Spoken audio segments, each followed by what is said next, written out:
You know that feeling when you're somewhere so quiet, it's almost suspicious?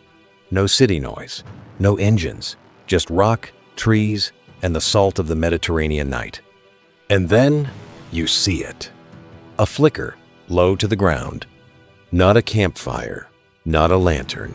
The mountain itself is lit from the inside. Little flames spill out of cracks in the stone, like the earth forgot to hide them. 2,000 years ago on this coast, no one would have called it a gas seep.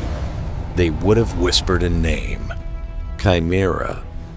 And today, locals have another name for it: Yanartaş, literally flaming stone. Before we touch the hillside, we start where this creature steps onto the page. In Homer's Iliad nearly 3,000 years back, the Chimera isn't introduced like a rumor. It's introduced like a fact of the world, the kind of thing you send a man to never return from. Homer gives you the shape that has haunted imaginations ever since. A lion in the front, a serpent behind, a goat in the middle, and then the detail that changes the air in your lungs when you hear it. It breathes fire, not just a beast, a warning. And the man tied to that warning is Bellerophon. Beautiful, capable, and dangerous in the way heroes always are. Because Bellerophon doesn't arrive in Lycia as a champion, he arrives as a problem. In old traditions, he's accused wrongly of a crime that stains his name. He's pushed out of one court and sent to another with a sealed message. And the message isn't a greeting. It's meant to make sure he doesn't come back.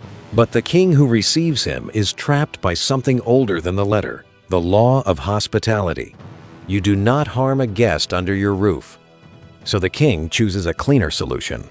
He gives Bellerophon a mission no one is expected to survive. Go, find the creature that haunts the ravines of Lycia.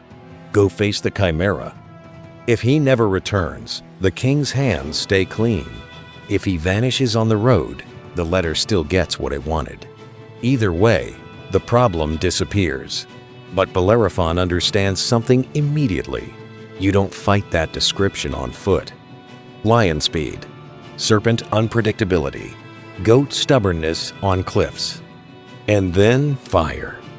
Whatever the Chimera is, it belongs to a landscape that does not forgive mistakes.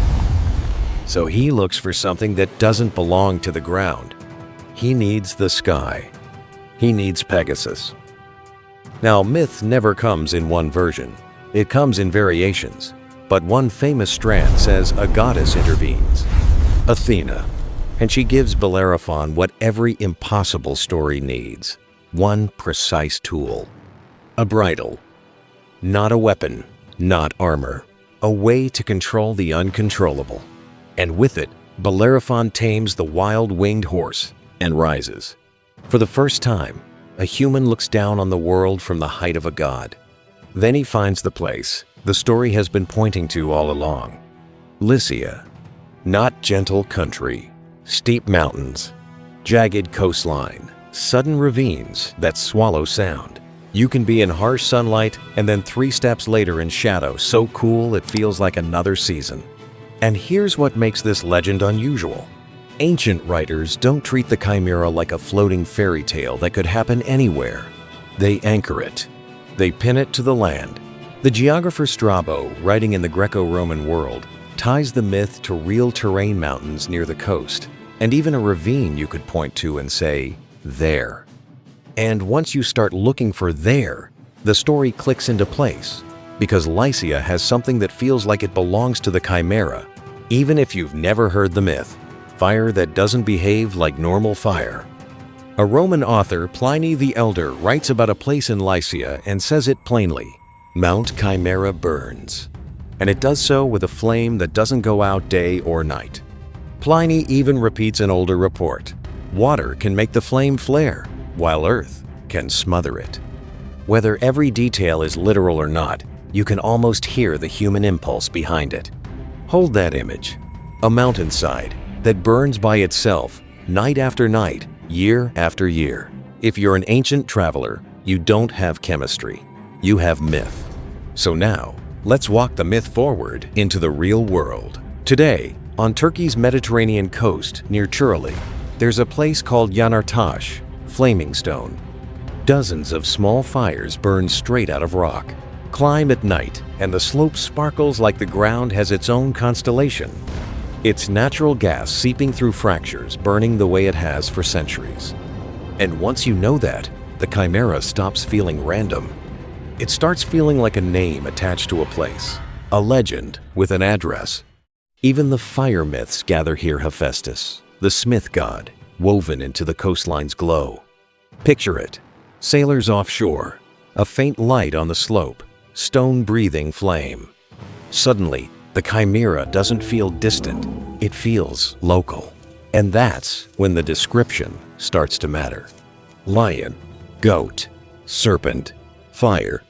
Later writers and interpreters couldn't resist an idea that's as elegant as it is unsettling.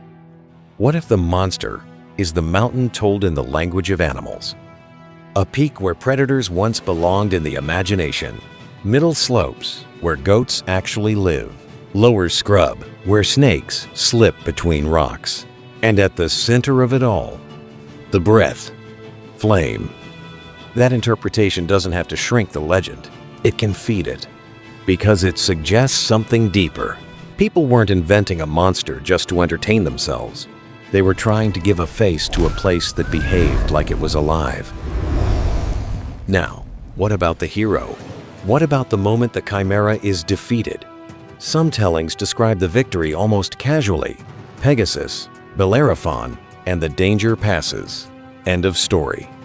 But later storytellers add a detail so clever. Bellerophon doesn't win with brute force. He wins with an idea. They say he drove a spear with lead at the tip into the Chimera's throat, and the creature's own heat does the rest, until the flame goes silent.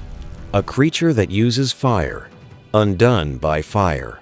And notice how that ending belongs to the world of smiths and furnaces of metal, and heat the world of Hephaestus, the same world that clings to this flaming hillside.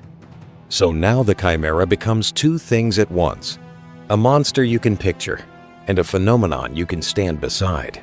That's why it lasts. Homer gives it a divine shape. Strabo pins it to the land. Pliny insists the flame doesn't go out, and the hillside still does what it has always done. It breathes fire through stone. So yes, maybe the Chimera was the mountain. But when a mountain breathes flame for centuries, who's to say the real story is smaller than the legend?